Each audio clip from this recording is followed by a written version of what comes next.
You are looking at Julian's pronunciation guide, where we look at how to pronounce better some of the most mispronounced words in the world, like this other curious word. But how do you say what you're looking for today?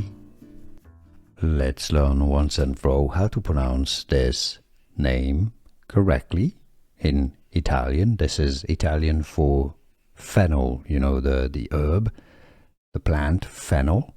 The dish. If you want to learn more names from Italian cuisine, stay tuned. I've got more videos for you, pronounced as finocchio.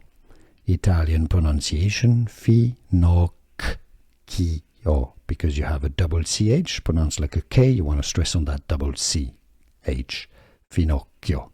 Finocchio. In English, it's pronounced similarly as Finocchio.